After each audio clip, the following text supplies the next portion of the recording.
그 7 시리즈 총 정리 이렇게 되어 있는데, 사실은 이 시간이 되면 성경 구절을 하나씩 찾아서 읽어가면서 확인하는 게 제일 좋습니다. 그러니까 여러분들이 집에 가셔서 한번 시간 내서 이렇게 정확하게 좀 찾으면 좋겠고요. 오늘은 그냥 전반적으로 이렇게 설명을 한번 쭉 들으시면서 아 그렇구나 하고 그냥 이해하고 넘어가시면 될 것 같아요. 예, 거기서 성경에 보니까 우리가 보통 침례하면은 아 내가 예수 그리스도를 믿고 나서 그 다음에 선한 양심의 고백이라고 베드로전서 3장에 나와 있는 것처럼 이제 간증을 하는 거죠. 나는 옛사람이 죽었습니다. 그래서 나를 물에다가 이제 장사시켜, 예를 들면 물에 들어가면 이제 죽는 거잖아요. 그러니까 매장시키는 거죠. 그래서 무덤에 묻어 주십시오. 그렇게 해서 이 침례에 순종해서 물속으로 잠기면 이제 죽은 거고, 그 옛사람이 죽은 거죠. 그 다음에 일어나게 되면 이제 새 사람으로 다시 부활한 거예요. 그래서 이제는 과거에는 죄와 세상의 종으로 살았다면 이제는 의의 종이요 하나님을 섬기는 자로서 살겠습니다. 나는 이제 옛사람이 죽었습니다. 새 사람으로 살겠습니다. 여러분 저는 이제 구원받았습니다. 라는 사실을 사람들에게 알리는, 간증하는 것이 침례죠. 그렇죠? 근데 이 침례의 의미도 잘 모르고 물로 세례를 주는 건 정말 이건 성경하고는 전혀 상관도 없고 엄청난 이단이 생길 수가 있어요. 그게 엄청난 이단이 뭐냐면은, 여러분들은 오해를 하면은 물 세례를 받는 순간에 마치 죄가 용서되는 것처럼 그렇게 가르치는 교단들이 많아요. 지금도. 전혀 아니죠. 구원과 침례는 아무 상관이 없어요. 구원받은 후에 자신의 간증, 자신이 왜 옛사람이 죽고 왜 새로 사람으로 부활했는지를 많은 사람들에게 공개적으로 간증하는 것. 그래서 선한 양심의 간증이라고 베드로전서 3장에 나와 있습니다. 대부분은 침례라고 하는 용어도 안 쓸 뿐만 아니라 잘 몰라요. 그 다음에 이제 우리가 침례하면은 예수님께서 침례 받으셨다 이거 생각하시는 분들이 더러 있고요. 그 다음에 소위 말하면 성령 침례, 성령 세례라고 또 그것도 얘기하죠. 이런 것들로 인해서 아주 혼돈이 빚어집니다. 그러니까 성경에서는 이 침례와 관련지어서 정말 중요한 것은 모든 그리스도인들은 다 예수님을 믿는 순간에 성령께서 우리를 예수 그리스도의 몸 안으로 침례를 주었습니다. 자, 그 한 구절만 찾아보겠습니다. 침례와 관련지어서는 12장, 고린도전서 12장 13절. 고린도전서 12장 13절.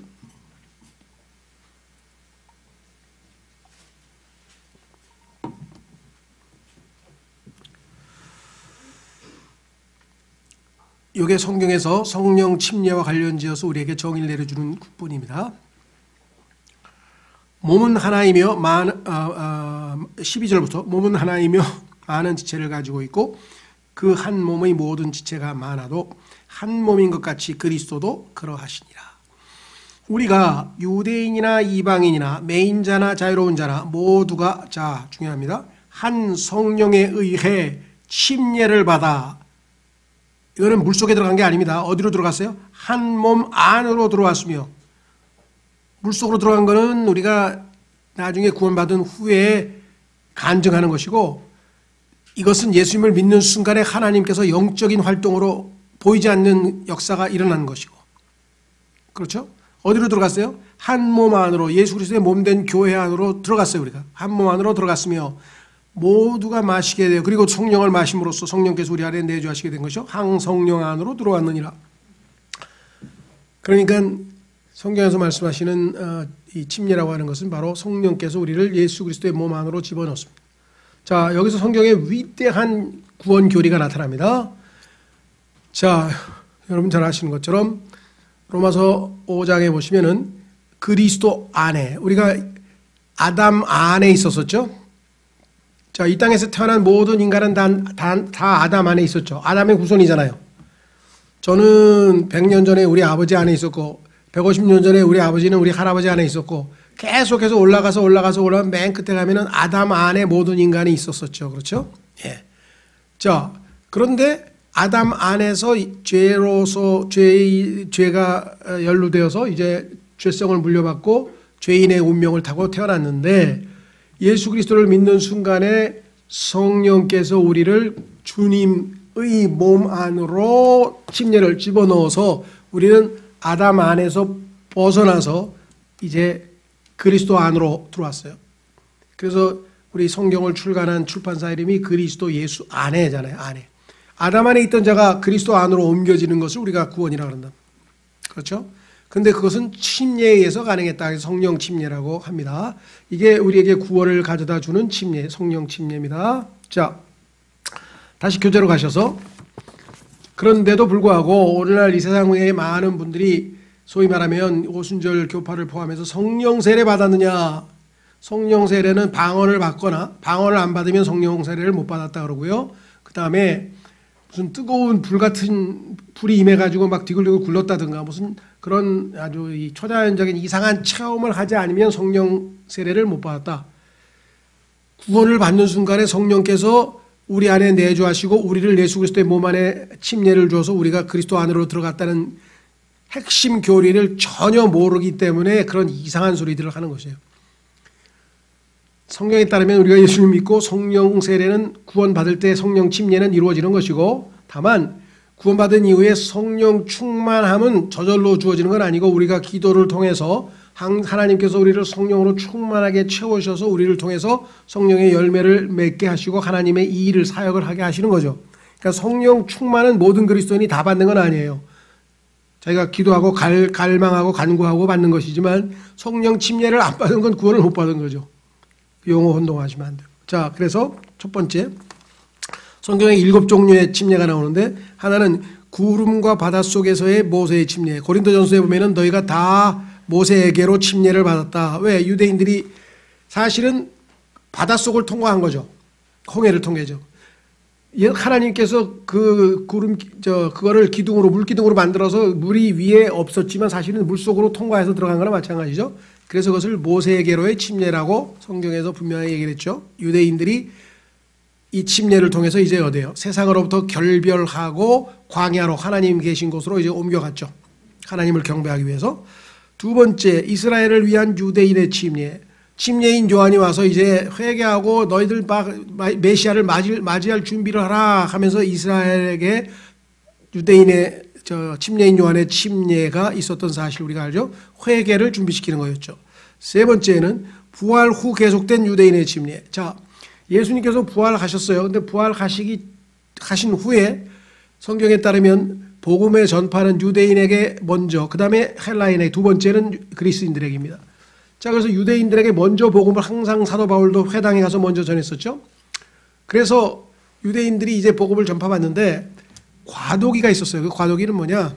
사도행전 사도 바울이 나타나기 전에 하나님께서 오순절을 체험한 오순절날 임재 같이 있었던 베드로를 통해서 그 성령께서 임하시는 오순절날에 성령 강림한 것에 대해서 간증을 하면서 너희 이스라엘 사람들아 들으라 하면서 외칠 때 뭐라고 얘기했냐면은 예수 그리스도를 죽이신 것에 대해서 회개를 해야 되니까. 그래서 너희가 침례를 받으라. 그게 회개를 나타내는 표현이에요. 침례를 받으면 성령을 받으리라. 우리 시대의 교리하고 다르죠. 우리는 예수 그리스도를 믿음으로 받아들이면 성령으로 이미 침례를 받은 것이고 그리고 나서 사람들에게 나 성령으로 침례받고 구원받았습니다. 나의 옛사람은 죽었습니다 하고 사람들에게 테스티모니 간증하기 위해서 물속에 들어가서 옛사람은 죽고 새사람으로 난 다시 살아났습니다를 알리는 것뿐이죠. 이거는 간증의 의미죠. 그렇죠?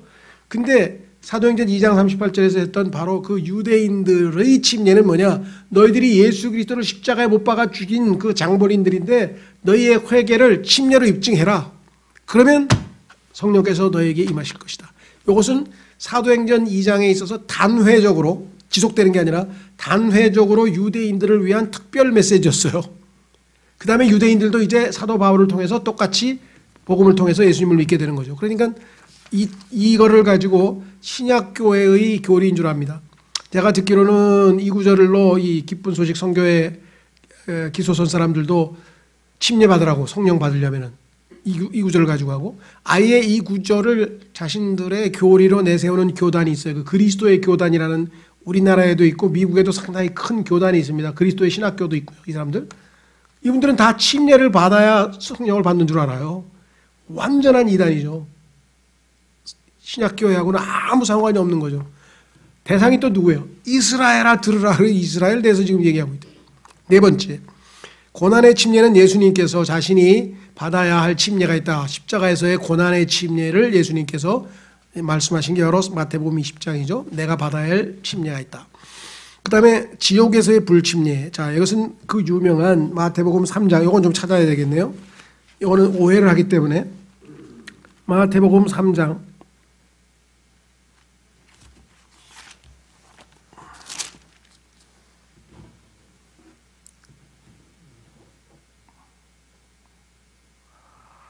10절, 마태복음 3장 10절,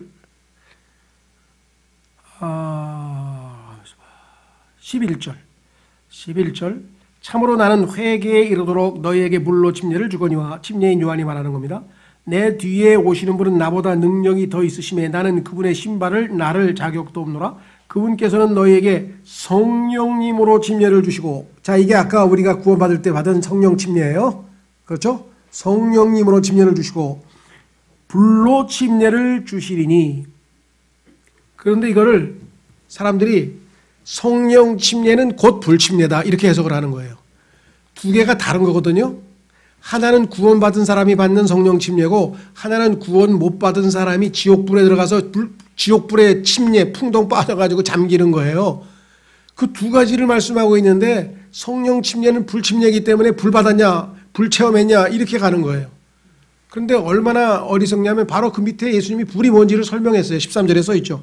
12절에 곧 손에 키를 들고 자신의 타작마당을 철저히 정결케 하사 자신의 알곡은 모아 곳간에 들이시되, 요건 성령 침례를 받은 사람들은 알곡이에요. 알곡은 다 모아서 곳간에 들이시되 껍질은 끌 수 없는 불로 태우시리라. 이건 지옥불에 던져진다는 소리 아니에요. 그러면은 불침례가 뭔지는 성경이 바로 해석을 해줬는데 어떻게 해서 성령 침례가 불침례라는 소리를 합니까? 불바다라가 왜 나옵니까 갑자기? 불바다는 성경에서 다 지옥 간다는 얘기예요. 얼마나 앞뒤가 안 맞는 얘기라니. 참으로 안타깝죠. 다시 돌아옵니다. 그 다음에 그 여섯 번째는 이방인의 물침례. 이게 바로 우리입니다.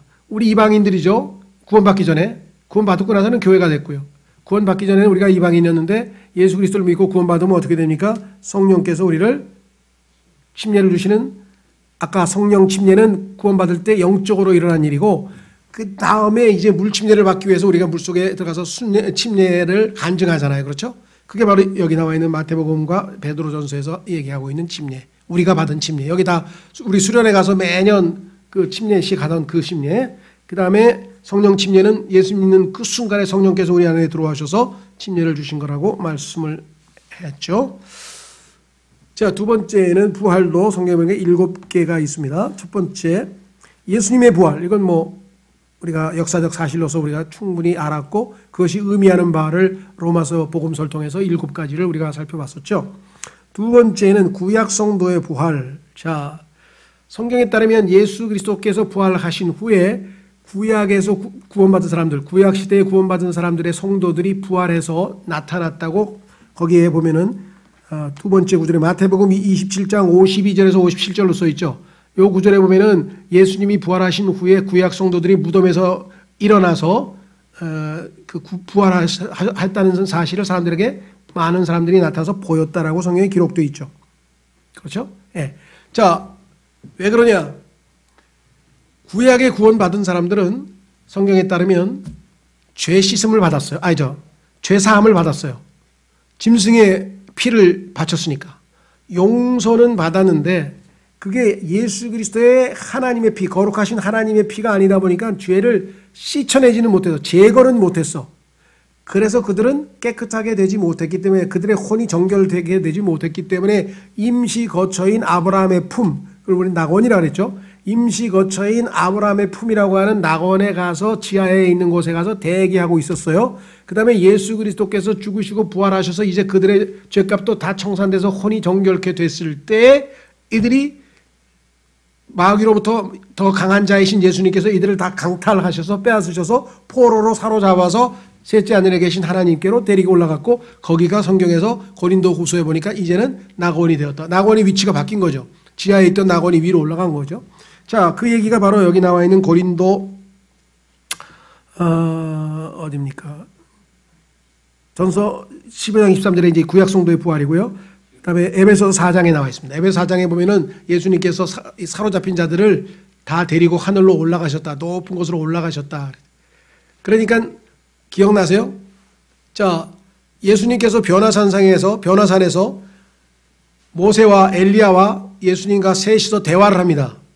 누가복음 9장에 보면은 이 세 사람이 모여서 대화를 하는데 그 대화의 주제가 뭐냐? 예수님의 죽으심이에요. 예수님의 별세라고 우리는 번역했는데 별세. 왜? 예수님이 죽어야 아브라함의 품에 지하에 지금 대기하고 있던 구약 성도들은 혼이 올라갈 수 있죠. 부활 후에 죽은 우리 신약시대 교회 성도들은 뭐예요? 우리 교회에서도 많은 분들이 주님 품으로 갔습니다만 죽는 즉시 혼이 주님께로 간다고 고린도 후서에 써 있잖아요. 우리는 죽는 즉시로 바로 주님께로 가는 거고, 구약 성도는 혼이 아직 죄가 제거가 안 됐어요. 왜? 짐승의 피로만 용서를 받았지. 그래서 예수님이 죽으심을 학수고대하고 있다가 모세하고 엘리야가 소위 말하면 율법과 대언자들의 소위 말하면 대변자인 두 사람이 예수님과 의논하면서 언제 돌아가십니까? 언제 우리의 혼은 깨끗하게 됩니까?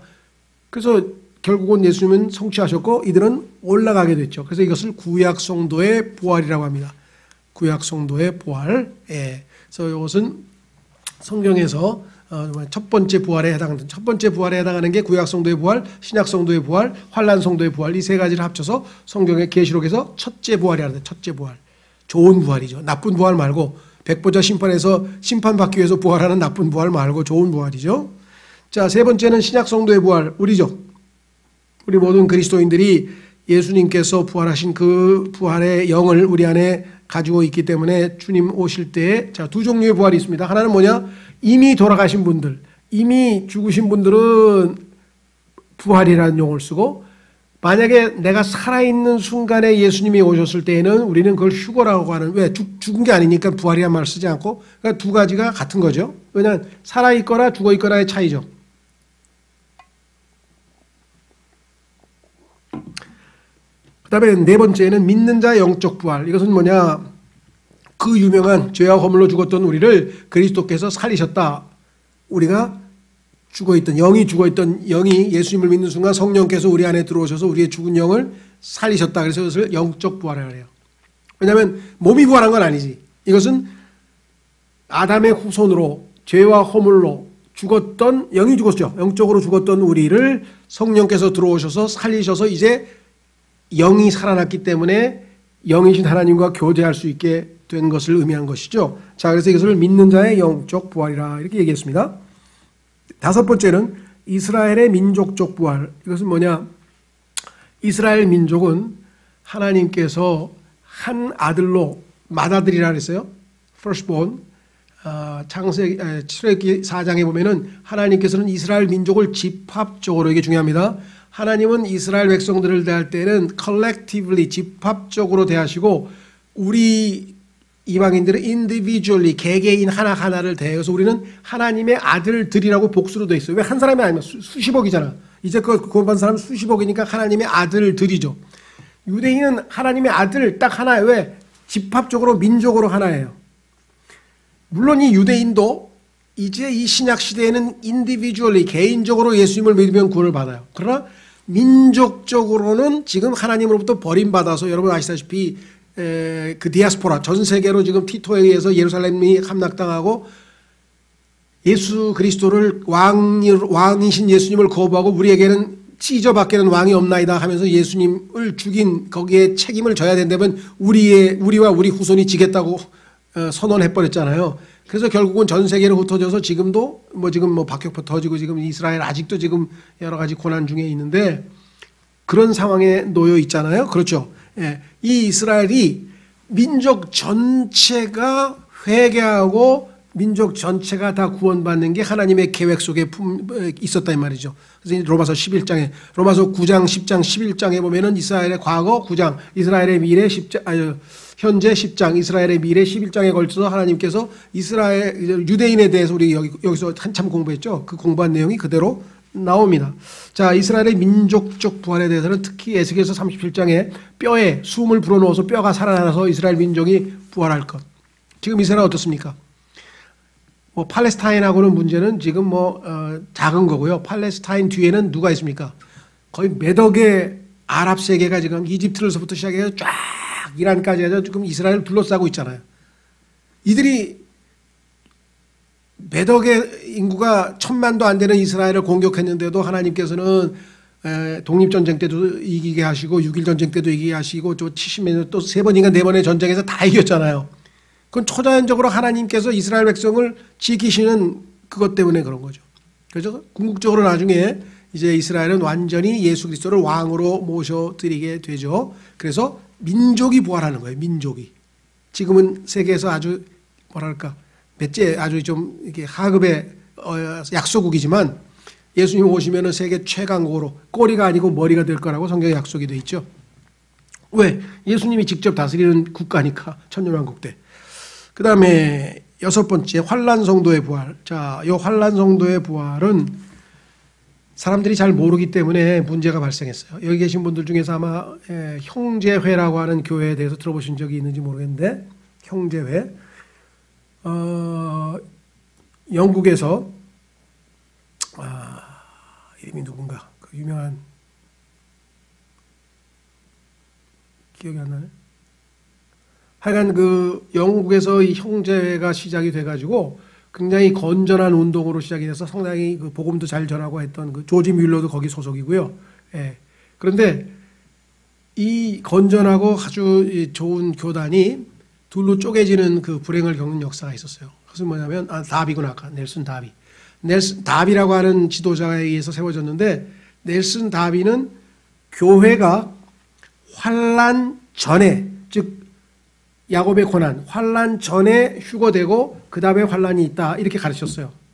그런데 존 뉴턴이라고 하는 제2인자에 해당하는 사람이 성경을 보니까 마태복음에 환란이 끝난 후에 휴거가 있는 거야. 명백하게. 그래서 환란 후 휴거, 다시 말해서 환란을 왜 통과해야 되느냐? 우리 그리스도인들이 충분히 성화되지 못했기 때문에 환란을 통과하면서 정금같이 빚어져 가지고 결국은 환란 후 휴거를 주장을 했어요. 근데 성경은 환란 전 휴거도 있고 환란 후 휴거도 있어요. 다. 문제는 환란 전 휴거는 예수 그리스도의 몸된 교회 구원받은 사람들의 휴거고 우리의 휴거고 우리가 살아있다면 환란 후 휴거는 환란을 통과하면서 짐승의 표를 받지 아니하고 그렇죠. 적그리스도에게 절하지 아니하고 형상에 절하지 아니하고 짐승의 표 안 받고 끝까지 견디는 이스라엘 백성들을 하나님께서 환란이 예수님 재림 직전에 그들을 데리고 올라가서 환란 성도들도 부활한다는 거죠. 여기 나와요. 환란 성도의 부활. 그런데 대상이 다른데 그걸 모르고 부활 휴거는 하나밖에 없다. 교회의 휴거 하나밖에 모르니까 교회라고 생각하고 환란 전이냐 휴거를 놓고 전이냐 후냐를 놓고 다툰 거예요. 그런데 여기를 읽어보니까 후야. 여기 읽어보니까 환란 전이야. 환란 전도 받고 환란 후가도 받고 그런데 그거 가지고 논쟁을 하니까 아예 논쟁이 안 되는 거죠. 왜? 대상이 다른데. 그렇죠. 성경은 교회는 환란 전 휴거. 환란 성도들은 환란 끝날 무렵에 환란 후 휴거 이렇게 해서 두 가지가 다르다는 것을 성경에서 확인하고 그 환란 후 휴거를 예표하는 것이 계시록 11장 12절에 두 증인이 적그리스도에 의해서 나중에 목배임을 당하잖아요. 목배임을 당하고 나중에 이들이 다시 하늘로 올라가는 장면이 나오죠. 예.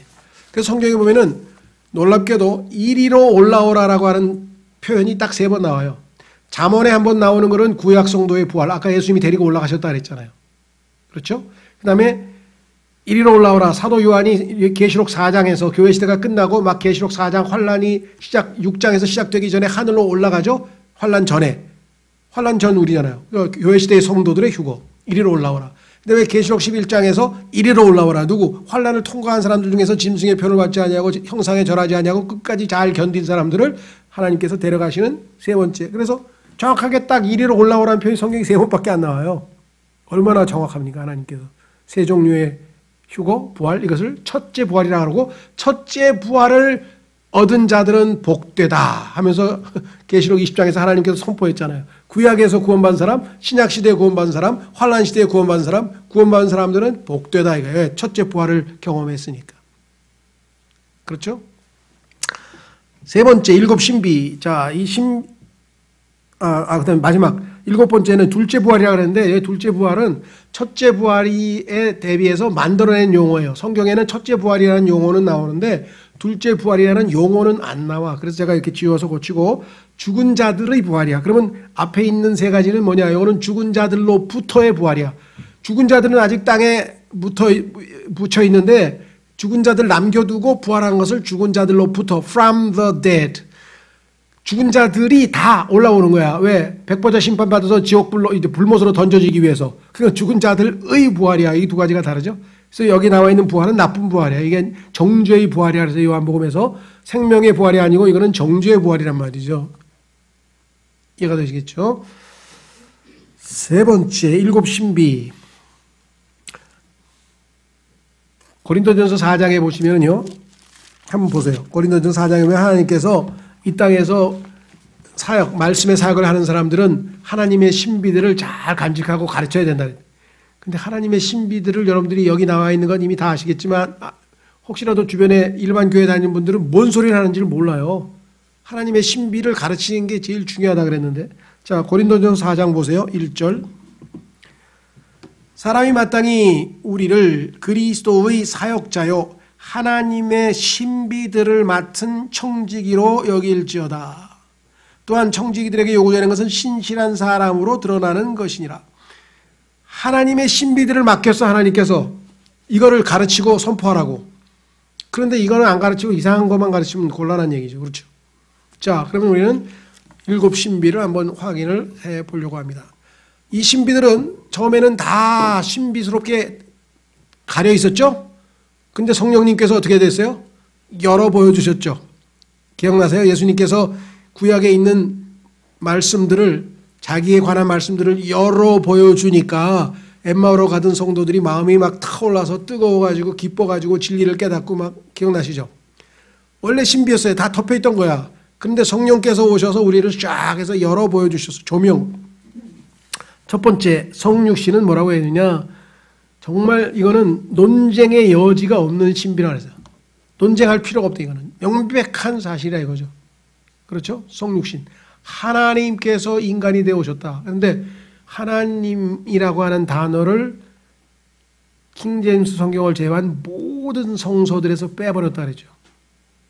예수 그리스도의 신성을 성경에서 보여주는 구절들이 많이 있어요. 근데 그 중에서 결정적인 건 뭐예요? 하나님이 육신을 입고 나타나셨다. 그런데 그가 육신을 입고 나타나셨다. 그러면 그가 누구냐 그래도 예수님이래. 예수님께서 육체를 입고 나타난 걸 모르는 사람 누가 있어? 이 세상에 예수님이 이 세상의 역사적 인물이라고 하는 건 세상 사람 다 인정하는데 이스라엘의 혁명가라 그래서 그렇지. 문제는 하나님이 온 우주 만물을 창조한 하나님이 육체를 입고 나타났냐? 그분이 예수님이냐 아니냐면 예수라고 이름을 갖고 있는 사람이 육체를 입고 나돌아다니는 사람이 이 세상에 뭐 예수님 한 분뿐이야? 셀 수도 없이 많지. 중요한 건 뭐예요? 하나님이 육체로 나타나셨으니까 문제가 생긴 거죠. 그 하나님을 누가 그렇게 무모하게 겁 없이 지워버렸을까요? 마귀죠. 그래서 어떤 분은 그랬어요. 성경 딱 펴서 디모데전서 3장 16절에서 하나님이란 단어 없어졌으면 그 성경 보지 말라고. 그 결정적으로 그 한 구절만 봐도 제대로 된 성경인지 가짜 성경인지 알 수 있다. 이렇게 아주 선언한 이유가 바로 그거예요. 자, 그래서 우리는 첫 번째가 성육신. God manifest in the flesh. 참 기가 막히죠?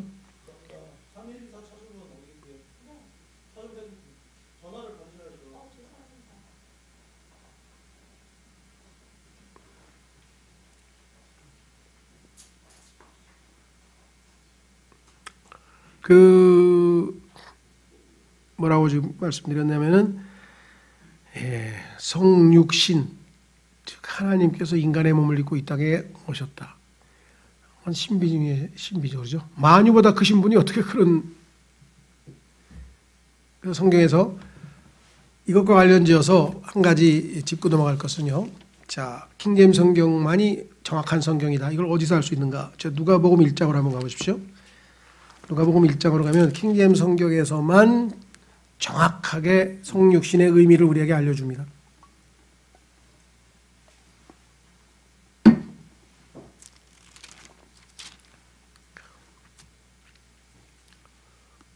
누가복음 1장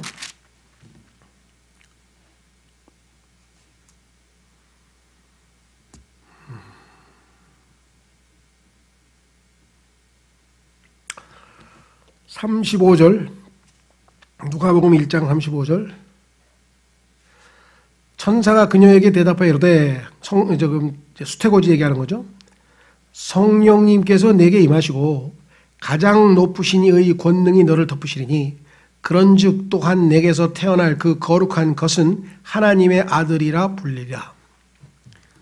사람들이 성경을 보다가 거룩한 것? 아니 예수님이 물건이야? 왜 거룩한 것이라 그랬지? 아 이거 이상하네. 킹제임스 성경이 틀렸구나. 그렇게 가볍게 생각하고 이것을 다 뭐라고 고쳤냐? 킹제임스 성경 영어 성경에 분명히 이렇게 돼 있는데 우리말 번역에서 이 성경을 빼고는 다 뭐라고 했냐면요. 거룩한 이, 거룩한 분 이렇게 고쳐놨어요. Holy One으로 Holy One, Holy Thing인데 Holy Thing. 초반에 이 성경도 거룩한 이라고 해놨어요. 그래서 저희 교회를 보는 사역자들이 얘기했죠. 우리는 아직까지는 잘 이해를 못한다. 왜 홀리 띵인지. 그래도 성경에 그렇게 돼 있는 걸 우리가 이해를 못한다고 해서 이걸 홀리 완으로 고치면 되겠냐. 이거는 NIV가 그렇게 고쳐놨고 개역성경이 그렇게 고쳐놨고 그 사람들은 막 고쳤어. 우리는 오해를 받게 생겼어. 왜? 어떻게 예수님이 물건이냐, 홀리 띵이 뭐냐, 거룩한 것이 뭐냐 이렇게 지금 오해를 받게 생겼어도 성경에 써 있으니까 우리는 그렇게 것이라고 할 수밖에 없잖아요. 근데 알고 보니까 여기에 성육신의 신비가 숨겨져 있어서 왜냐? 자, 히브리서 10장에 답이 있어요. 그래서 결국은 나중에 풀렸어요. 그제서야 이제 이 번역하신 분이 동의해줘가지고 우리 성경이 뒤늦게 아마 마지막 판에 아마 이렇게 번역이 됐을 거예요. 왜? 처음에는 우리도 다 그랬죠. 이게 왜 예수님이 하나님의 아들인데 왜 홀리싱일까? 우리도 고민 많이 했어요. 근데 그래도 우리는 어떤 원칙을 가지고 있었냐? 우리가 이해 못해도 성경은 성경이다. 어쩔 수 없다. 그냥 써놓고 나중에 알면 깨닫게 되지. 이걸 우리 마음대로 어떻게 고치냐? 막 NIV처럼 막 고칠 수는 없자. 그런데 그분이 이거는 킹제임스 성경 사람들이 이제 막 욕합니다. 예수님을 물건이라고 취급했다고. 그래가지고 그냥 어쩔 수 없이 넘어갔는데 하나님께서 드디어 고민을 해결해 주셨죠. 자, 히브리서 10장에 보시면 이렇게 써 있어요. 7절 히브리서 6장 죄송합니다. 7절이 아니고 5절 히브리서 10장 5절입니다. 죄송합니다. 10장 5절에 보시면 그러므로 그분께서 예수님이죠. 그러므로 그분께서 세상에 들어오실 때 예수님이 셋째 하늘에 계시다가 지금 세상에 들어오셨잖아요. 그렇죠? 세상에 오셨죠? 자, 그러므로 그분께서 세상에서 들어오실 때 이르시되 예수님이 하늘에서 아버지 품을 떠나서 이 지상으로 내려오실 때 뭐라 그랬느냐? 희생물과 헌물은 주께서 원치 아니하시고 하나님은 이 세상에 이제 짐승, 헌물, 희생물 아무리 바쳐봐야 아무 의미도 없어 이제. 그래서 어떻게 했냐? 오직 나를 위하여 이제 나가 누구야? 예수님이 하나님의 속죄 헌물이 될 거야. 이 땅에서 이제 죽으셔서 하나님께 자신을 제물로 바치실 분이야. 그래서 나를 위하여 뭘 바쳤다고요? 뭘 준비했다고요? 한 몸을 예비하셨나이다. 그러니까 지금 마리아의 뱃속에 잉태된 것은 뭐예요? 홀리 띵이야. 하나님이 예수님이 사용하실 몸을 몸을 만들어 놓은 거야. 몸을. 예수님이 거기서 태어난 게 아니에요. 예수님은 셋째 하늘에서 내려와서 그런데 인간이 되셔야 되기 때문에 이 몸을 빌어서 사용을 하신 것뿐이지 만약에 예수님이 태어난 거면 마리아가 예수님 어머니 맞지. 예수님은 마리아가 낳은 게 아니에요. 예수님이 사용하실 몸만 마리아가 잉태한 거예요. 그러면 예수님 뭐예요? 성령의 권능에 의해서 마리아의 몸 안에서 태어났지만은 준비된 건 뭐예요? 준비된 건 몸이라 그랬잖아요. 아버지, 내가 이제 이 땅에 인간으로 태어나기 위해서 갑니다. 그랬더니 아버지께서 내가 너를 위하여 한 여인 안에 내가 사용할 몸을 예비해 놓았노라. 그래서 예수님이 태어나신 거예요. 하나님이 인간이 되신 과정이. 이해가 되세요? 그래서 결국은 마리아는 예수님의 어머니가 될 수가 없어요. 왜? 몸만 가져야 돼, 몸만. 이해가 되세요? 네. 자, 그래서 이 성육신은 신비 중에 신비입니다. 두 번째, 내주하시는 그리스도. 골로새서 1장 27절에 보면은 우리 안에 그리스도인, 구원받은 그리스도 안에 계신 그리스도가 영광의 소망이라 그랬어요. 왜? 그 그리스도께서 우리 안에서 형성되어져서 나중에 나타나시면 뭐예요? 우리가 예수님처럼 영광스러운 모습으로 바뀔 거니까 우리 안에 내주하시는 그리스도는 당연히 영광의 소망이 될 거 아니겠어요? 여러분과 제가 마지막 순간에 영광스럽게 된다는 보장이 뭐예요? 그 소망이 뭐예요? 예수님 아니에요. 근데 그 예수님이 우리 안에 들어와 계시니까 우리는 소망이 있는 거 아니에요? 이 엄청난 신비 생각해 보셨어요? 온 우주 만물을 창조하신 하나님께서 우리 몸 안으로 들어오셨어요. 성령의 모습으로. 자, 그래서 내주하시는 그리스도가 성경에 보니까 신비라. 신비 중에 신비죠. 하나님이 인간의 안에 내주하신. 세 번째, 그리스도의 몸. 주님의 몸된 교회. 자, 예수님께서는 머리가 되시고 우리가 몸이 돼서 남편과 아내와의 관계로, 머리와 몸과의 관계로 이것을 신비라 그래요. 신비 중에 신비죠. 예수님께서 우리를 다 구원받은 성도들을 한 명의 신부로, A chaste virgin, 우리도 집합적으로 신부 하나예요. 조심하십시오. 나도 신부, 너도 신부. 예수님이 무슨 뭐 그렇게 수없이 많은 신부들을 거느리니까 예수님 신부 하나뿐이에요. 그래서 그리스도인은 절대로 혼자 있으면 의미가 없어요. 다 연합해서 상합해서 하나의 건물이 지어져야 되지. 건물 재료로 남아있으면 뭐하냐고. 건물 재료로 남아있으면 뭐. 우리 지체는 이게 손가락이 무슨 의미가 있어요? 몸에 붙어있으니까 의미가 있는 거죠. 전체가 뭐예요? 그래서 에베소서 4장에서 아버지와 아들과 성령께서 우리에게 주신 축복들을 에베소서 1장, 2장, 3장에서 쫙 열거하신 다음에 주님의 몸된 교회를 계시하시고 뭐라 그랬어요? 몸을 계시하셨으니까 너희 성령께서 하나 되게 하신 것을 힘써 지키라. 몸은 하나예요. 지체는 여러 개지만. 그러죠? 자, 이것도 신비. 예수님과 우리 사이가 남편과 아내의 관계 신비. 그 다음에 이스라엘의 소경됨. 이스라엘이 그렇게도 많은 하나님으로부터의 축복을 누렸죠. 그렇죠. 자, 이건 한번 확인해 보겠습니다. 지난번에 이스라엘 공부할 때 했지만 그래도 중요한 구절이니까. 로마서 9장에 가면요, 이 세상에 단일 민족으로 이렇게 하나님으로부터 많은 축복을 받은 민족은 역사상 없었어요. 그런데 그 축복을 주신 하나님을 그렇게 매몰차게 거부하고 내다버린 민족도 없어요. 로마서 9장에 보시면요, 아마 이스라엘 민족은 이것 때문에 목이 굳어가지고 빳빳하게 온 우주 만물에 우리 같은 민족이 어디냐. 맞는 말이죠. 이스라엘 같은 민족은 없어요. 하나님께서 특별 대우를 하셨으니까. 왜? 하나님을 계시하시기 위해서, 하나님의 증인으로서. 근데 증인이 폼을 잡으면 어떻게 해? 증언을 받는 분이 폼을 잡아야 되는데 증인이 폼을 잡으니까 문제가 생긴 거죠. 우리 그리스도인도 마찬가지. 내가 드러나면 어떻게 해? 나를 통해서 그리스도께서 드러나시고 영광 받으셔야 되는데, 내가 설교 제일 잘하면, 내가 뭐 막 나를 드러내면 완전히 핀트가 안 맞는 거잖아요. 여기도 마찬가지. 로마서 9장 보세요. 뭐라 그랬나? 4절. 그들은 이스라엘 사람들이다. 내가 내 육체로 친척인데 이 사람들 구원받았으면 좋겠다. 너무 괴롭다. 내 양심이 막 미치겠다. 너무 힘들다. 왜? 구원을 못 받았으니까. 그들은 이스라엘 사람들이라. 그들에게는, 자, 이스라엘 사람들에게는 뭐가 있어요? 양자 사무심. 아까 얘기했죠. 이 세상에 어느 민족이 하나님의 맏아들이라는 칭호를 받아요. 민족적으로 너는 내 맏아들이다. firstborn이라고 하나님이 아예 a son, 내 아들이다. 이렇게 선언했죠.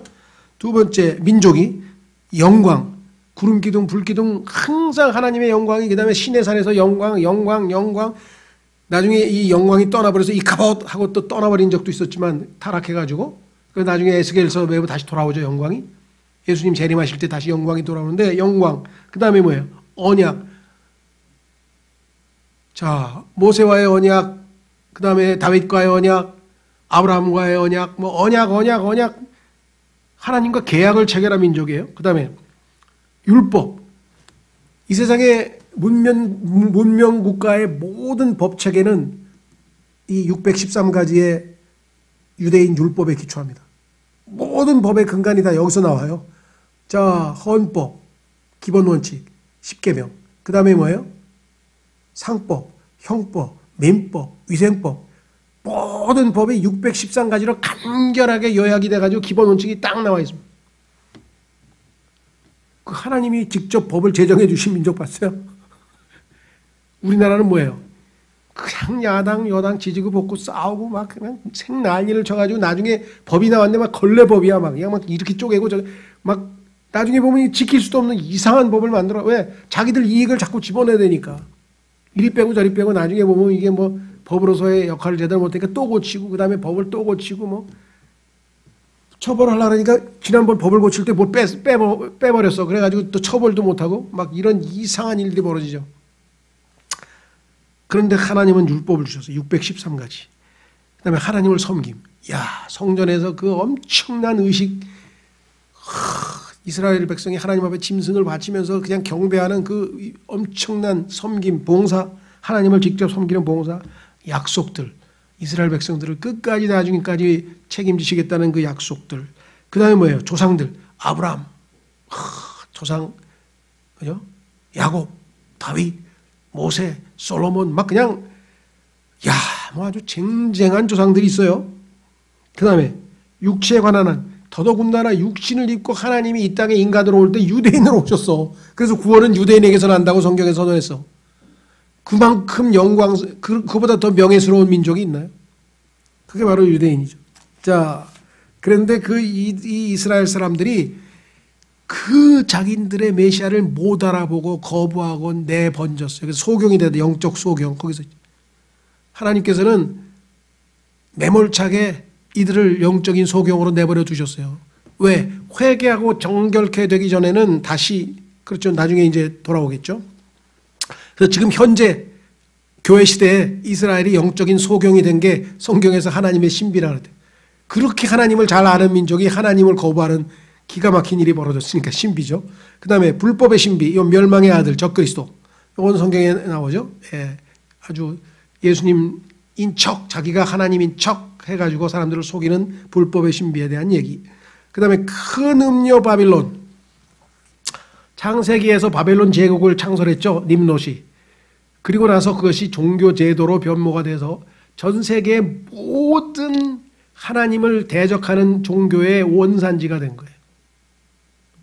그래서 이 님롯의 종교는 지금 현재 제일 가장 정확한 특징을 띠고 있는 종교가 로마 가톨릭이죠. 그래서 여러분 혹시 두 바벨론이라는 책을 뭐 읽어보셨는지 모르겠는데 첫 번째에 있는 바벨론 제국, 님롯의 바벨론 제국과 바벨론 종교가 오늘날은 로마 가톨릭의 또 다른 두 번째 바벨론으로 지금 형태가 남아있다. 그래서 이것을 바벨론 제국의 특징을 로마 가톨릭과 바벨론 옛 종교의 특징을 철저하게 비교해서 막 800페이지, 막 700페이지 엄청나게 몇천 년 역사를 뚫고 갔는데 거기에 보면은 뭐 이집트의 신, 중국의 신, 뭐 그다음에 시리아의 신, 온통 신화에 나온 얘기는 다 바벨론이야. 다 바벨론으로 연결이 돼.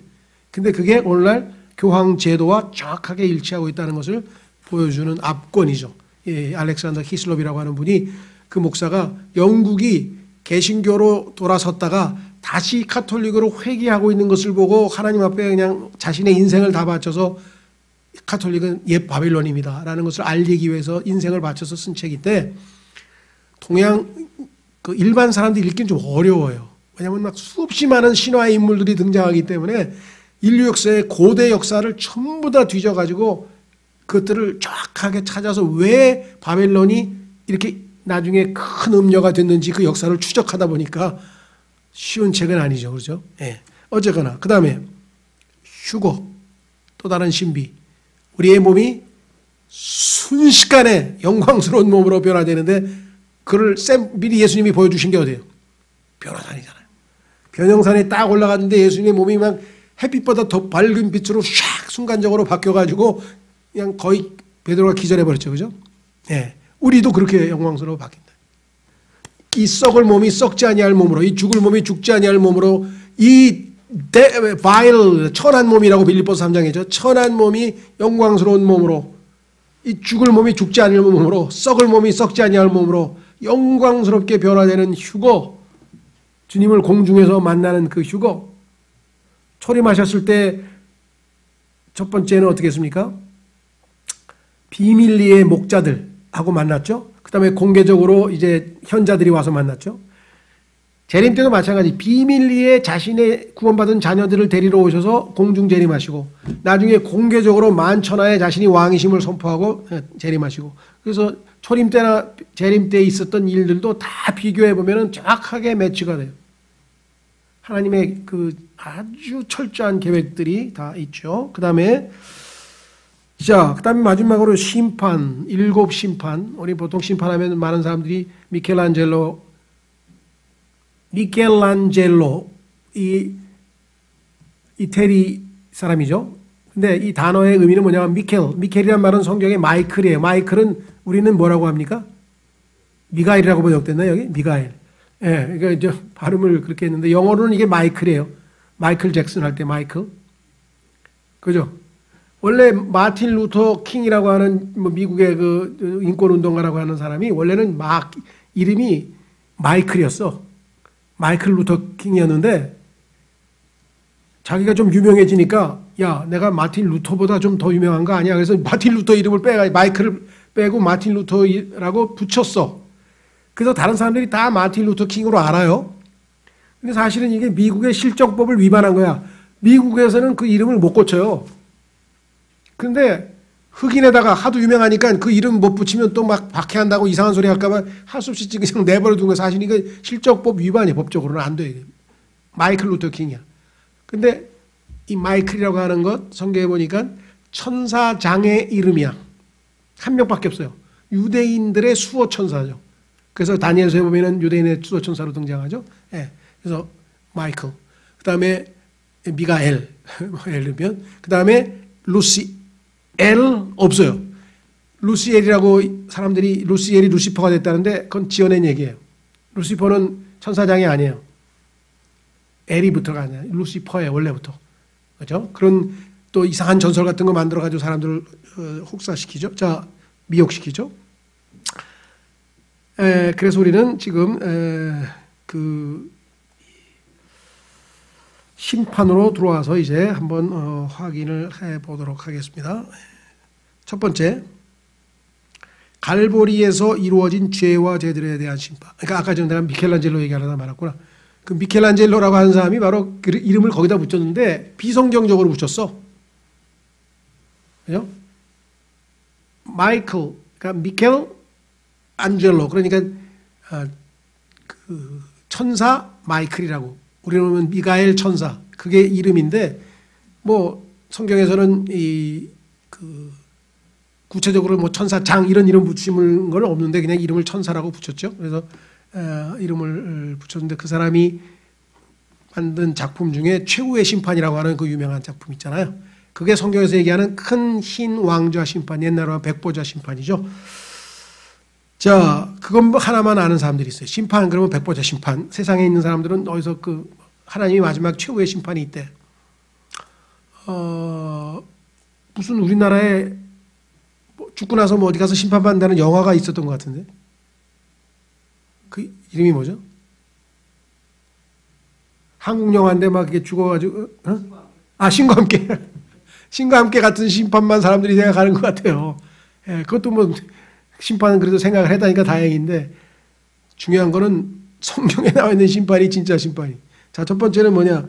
갈보리에서 이루어진 죄와 죄들에 대한 심판. 참 어마어마한 일입니다. 창세기 3장에서 인간이 죄를 지었죠.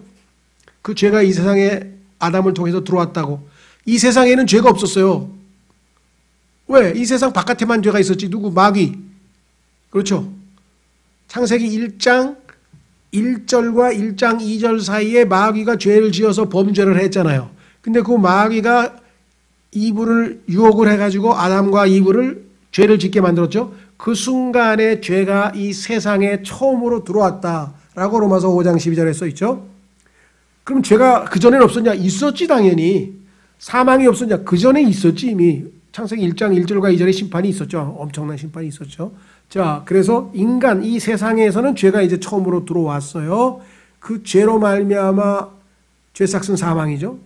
죄로 말미암아 질병이 들어왔죠. 죄로 말미암아 증오가 들어왔죠. 죄로 말미암아 재앙이 들어왔죠. 그러니까 모든 이 세상에서 일어나는 사건 사고 모든 재앙의 원인은 다 죄죠. 그 죄를 없애기 전에는 문제 해결이 안 돼요. 이 세상에 있는 사람들이 왜 기독교를 싫어하냐? 자기가 죄인이라고 하는 사실을 죄에 아주 하나님께서 심판해서 지옥에 던져버려야 될 죄인이라는 사실을 인정하고 싶지가 않은 거예요. 그거 인정하지 않으면 기독교를 믿을 수가 없어요. 왜? 죄를 안 지었는데 내가 죄인이 아닌데 구세주가 왜 필요해?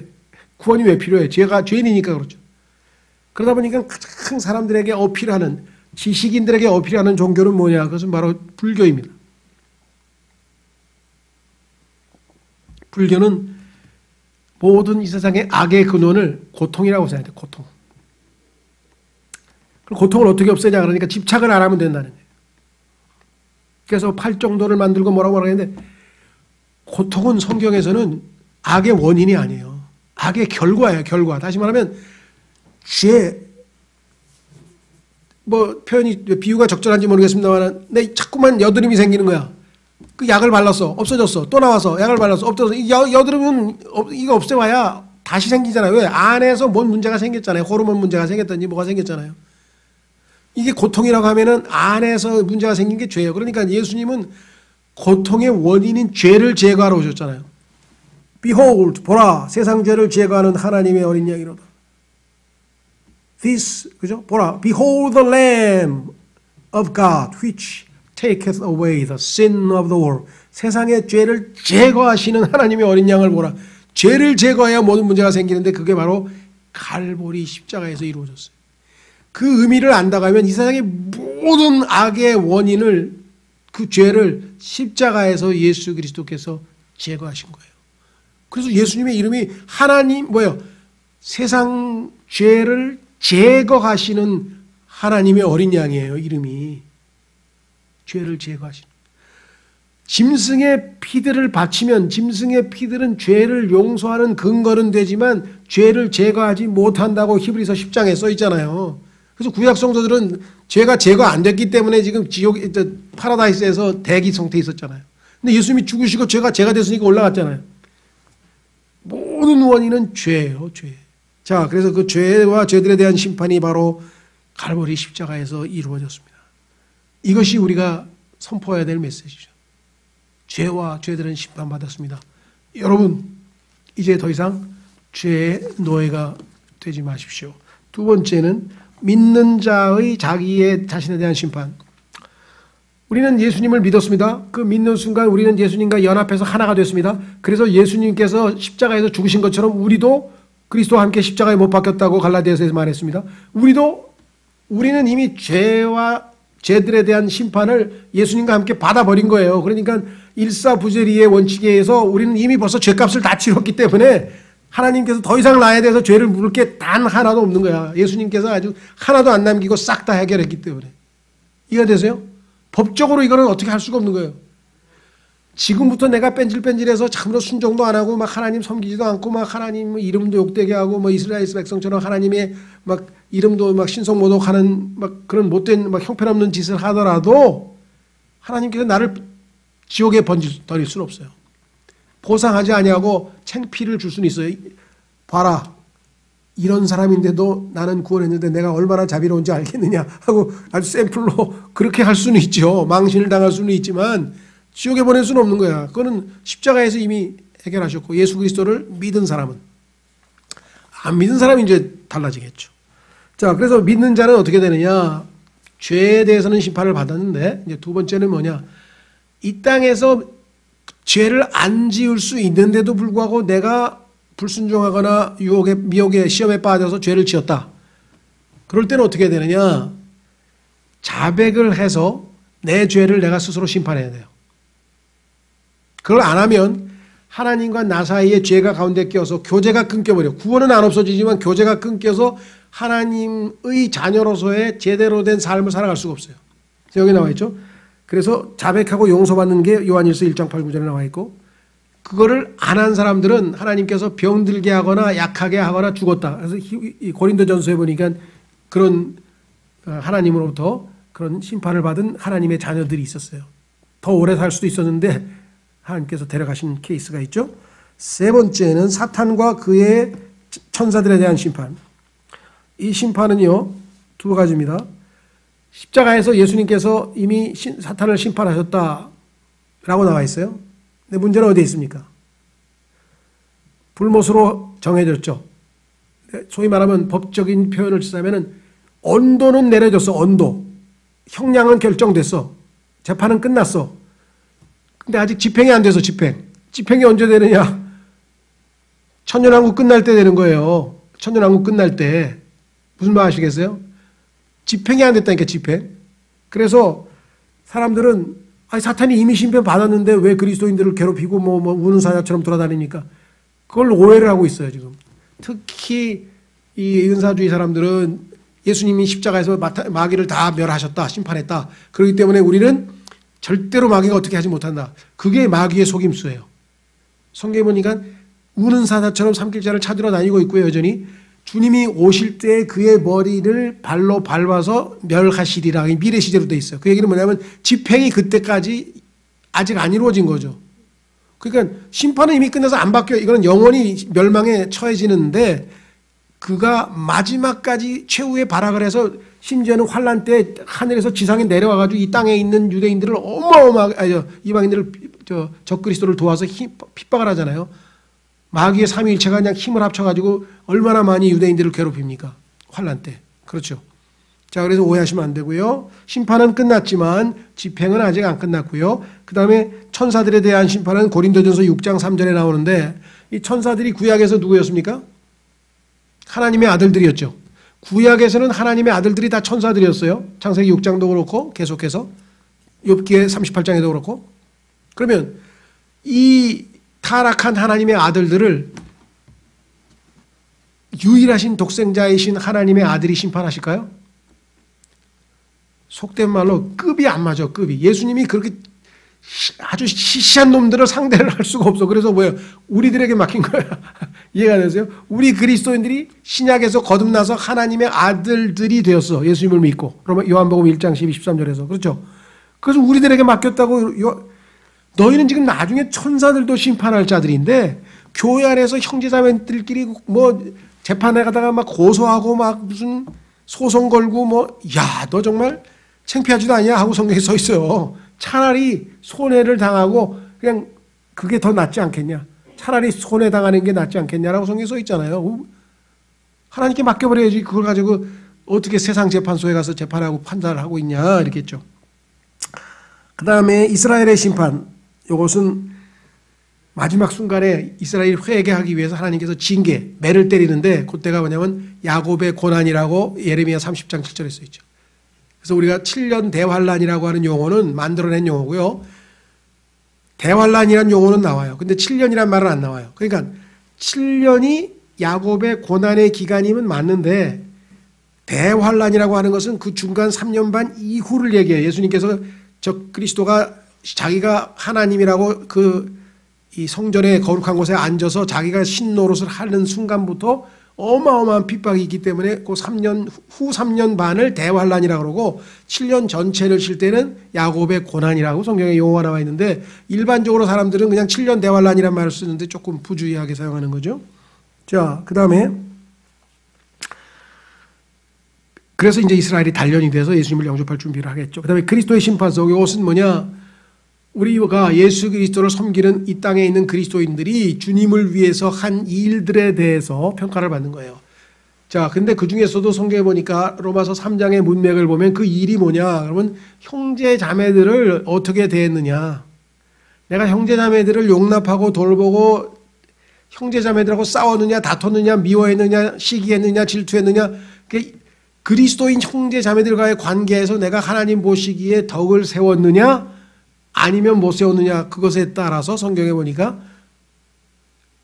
우리가 주님을 위해서 전도를 많이 했느냐 아니면 무슨 교회에서 봉사를 많이 했느냐, 그것도 물론 평가를 받겠지만 고린도전서 3장의 문맥을 보면은 형제들 자매들끼리 다투어서 너희가 아직도 영적으로 어린아이들이구나, 너희가 왜 아직도 영적이지 못하고 육신적이구나 하면서 그 다음에 바로 이 문맥이, 이 얘기가 나오는 거예요. 그러니까 실질적으로는 대인관계에서 그리스도인 형제 자매들을 어떻게 사랑했느냐, 이웃 형제를 얼마만큼 사랑했느냐가 우리가 상급을 받느냐 안 받느냐에 대한 시금석이 된다. 그 얘기가 바로 그리스도의 심판석은 고린도전 3장, 고린도후서 5장, 그 다음에 로마서 14장에 나옵니다. 그러니까 로마서 14장에는 개역성경을 포함한 NIV에서는 그리스도의 심판석을 하나님의 심판석으로 뜯어 고쳤어요. 하나님의 심판석은 그리스도의 심판석 다음에 1000년 이후에 크고 흰 왕자 심판이에요. 그럼 성경이 성경으로 비교해서 설명을 못 하잖아요. 사람들은 그리스도의 심판석하고 하나님의 심판석이 똑같은 거 아닌가요? 이렇게 부주의하게 성경을 읽으면은 rightly dividing 하라 그랬죠. 자, 그 다음에 민족들에 대한 심판, 이것은 뭐냐? 마태복음 25장에 염소와 양이 나오는데 그 유명한 기소선 목사께서 염소냐 양이냐 하면서 그리스도인에다가 적용을 했는데요. 우리 그리스도인이 왜 염소하고 양입니까? 우리 사람이에요. 우린 짐승 아니에요. 미안한 얘기지만 거기는 민족들에 대한 심판이라고 써 있어요. 그래서 예수님께서 이 지상에 내려오셔서 민족들, 자, 지금 현재 UN 가입국이 260개국입니다. 그러면 중립국가까지 포함해서 뭐 평균해서 한 300개 있다고 칩시다. 뭐 더 있겠죠. 소수민족까지 치면은. 그러니까 300개 정도의 네이션스 민족들이 있고 이것을 UN이라고 해서 유나이티드가 돼서 뭐 하는데 힘을 합쳐가지고 다 합쳐가지고 이스라엘을 괴롭히고 적그리스도가 이들을 합쳐서 괴롭히고 박해를 하잖아요. 근데 그 중에 일부 네이션스 국가들이, 일부 민족들이 유대인들을 도와줬다 이 말이에요. 감옥에 있을 때 가서 물도 갖다 주고 밥도 약간 이렇게 도와줬죠. 그 사람들을 하나님께서, 예수님께서는 내 육신의 형제들을 도왔기 때문에 내가 너희들에게 세상 창세로부터 준비된 왕국을 너에게 주겠다. 그게 천년왕국이거든요. 천년왕국의 백성으로 들어가는 거예요, 이 사람들이. 그래서 백성으로 들어갈 사람들은 양으로 분류되고 심판받아서 던져질 자들은 이스라엘을 괴롭힌 민족들. 300개 국가 중에서 아마 10% 미만일 거예요. 10% 정도나 이스라엘을 좀 돕고 나머지는 다 엔타이세미티즘, 전 세계가 다 지금 반유대주의잖아요. 유대인 좋아하는 나라가 어디 있어요 지금. 다 싫어하지. 몇몇 나라만 지금 유대인들 도우려고 하는죠. 예. 그래서 그 나라들은 예수님의 친형제들을 도왔기 때문에 예수님께서 양으로 분류해서 염소들은 다 지옥의 심판에 던져지고 양들은 천년왕국에 들어가서 백성이 되는 거죠. 그래서 이 백성들을 구원받은 그리스도인들이 왕으로서 한 도시 두 도시 해서 이렇게 다스리게 되겠죠. 한 고을 두 고을 이렇게 해서. 자, 그래서 민족들에 대한 심판인데 이것을 양이 될 것이냐 뭐 염소가 될 것이냐 하면서 막 이상하게 그리스도인들에게 갖다 붙이기도 하고요. 또 마태복음 25장에 나온 처녀들도 유대인들 처녀들이라고 성경에 써 있는데 왜? 그리스도인은 처녀 하나 단수로 돼 있어요. 예수님이 부인이 여러 명 아니라 이제 한 명이라죠, 한 명. 그런데 처녀들은, 이스라엘 백성들은 처녀들이라고 돼 있어요.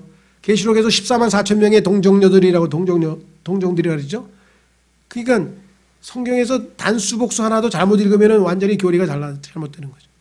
그래서 그걸 갖다가 막 기름을 뭐 다 기름이 없는 사람이 돼서 어떻게 하면 좋으냐, 막 기름을 사러 다닌다, 막 이 얘기는 전혀 우리하고 상관없는 유대인들의 심판, 하나는 뭐예요? 이 민족들의 심판, 우리는 뭐예요? 십자가에서 이미 그리스도와 함께 심판을 받았고 우리는 그리스도의 심판석에서 상급에 대한 평가 심판 받는 거죠. 이해됐죠?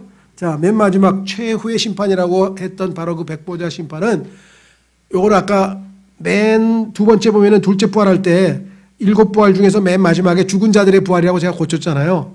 그 죽은 자들이 부활을 해가지고 그 다음에 천년 왕국에서 살았던 백성들, 아까 양으로 분류된 백성도 한 번도 아직 심판 안 받았잖아요. 성경에 보면은 한 번 죽는 것은 사람들에게 정해진 것이고 그 후에는 심판이 있다 그랬는데 이 사람은 심판 안 받았기 때문에 천년 왕국에서 살았던 삶에 대해서 심판을 받게 될 것이고 그 다음에 지금 지옥에서 있는 사람들이 다 부활해가지고 이것을 정죄의 부활이라고 그랬죠. 부활받아서 그리스도의 심판석, 하나님의 흰 왕자 심판석에서 심판을 받고 어디로 가요? 불호수로, the lake of fire. 그러니까 성경에서 지옥과 불호수의 관계를 이해하시면 쉬워요. 지옥은 임시 거처고 불호수는 영원한 거처예요. 지옥은 내가 지금 우리 주변에 예수님 안 먹고 어떤 사람이 죽었다. 그럼 그의 혼이 지옥으로 가는 거예요. 그 지옥은 일종의 구치소 같은 거세요. 경찰에서 구치소에 일단 갇혀 있어. 근데 재판이 끝났어. 어디서? 백보자 심판에서 재판이 끝났어. 그 다음에 어디로 가요? 이제 감옥으로 가, 교도소로 가겠지, 교도소로. 이제 형량이 끝났으니. 무슨 말인지 아시겠죠? 그러니까 지옥은 임시 거처야. 믿지 않는 사람들의, 죄인들의 임시 거처. 죄인들의 영원한 고통의 장소인 최종 목적지는 어디냐? 불호수로 되대, 불호수. 그래서 나중에 사망도, 죄악도, 모든 부정적이고 악한 저주받은 것들은 다 불호수에다가 침례, 다 그냥 하나님께서 쓸어 넣어서 마치 그 난지소 쓰레기장에 불타오르는, 영원히 불타오르는 것처럼 주님의 그 제단에, 이스라엘 백성들의 그 들어가는 입구에서 제단이 아침 저녁으로 계속 불을 번제를 태워서 절대로 꺼지면 안 되죠. 그게 지옥불을 상징하는 거거든요. 영원히 꺼지지 않는 불호수, 거기에서 영원을 보내게 될 것이다 라고 성경은 말씀했죠. 그렇죠? 그래서 하나님의 이 영원한 계획이 정말 우리 그리스도인들 중에서도 지금 여러분이 배우신 것을 알고 있는 사람이 몇 명이나 되겠습니까? 바울은 다 가르쳤는데 오늘날 이 사역자들은 하나님 앞에 신실하지 못해서 이런 모든 것들을 다 안 가르치고 마음에 드는 거 몇 가지만 막 성막만 가르치는 사람이 있고 뭐만 가르치는 사람이 있고 다 가르쳐야죠, 다. 그래서 나는 너에게 깨끗하다, 이제 나는 하나님이 나에게 맡기진 거는 다 가르쳤어. 숨기지 않고. 그렇죠. 그게 바울이 사역자로서의 합당한 태도를 취한 거죠. 그래서 그러니까 저희도 지금 여기 나와 있는 것 내용들 포함해서 저희 교회에 지금 지난 25년간, 24년간의 모든 그 자료들이 홈페이지에 지금 다 있습니다. 그래서 정말 틈틈이 필요하실 때 보완해서 공부하시고, 여름방학 때 잘 공부하시고, 다음 학기에는 제 과목은 구약개론입니다. 구약 39권의 책의 성격, 기록 목적, 또 영적 교훈 이런 것들을 요약해서 우리가 전체적으로 공부하도록 하겠습니다. 한 학기 동안 수고하셨고요. 방학은 즐겁게 잘 지내시고 마치겠습니다.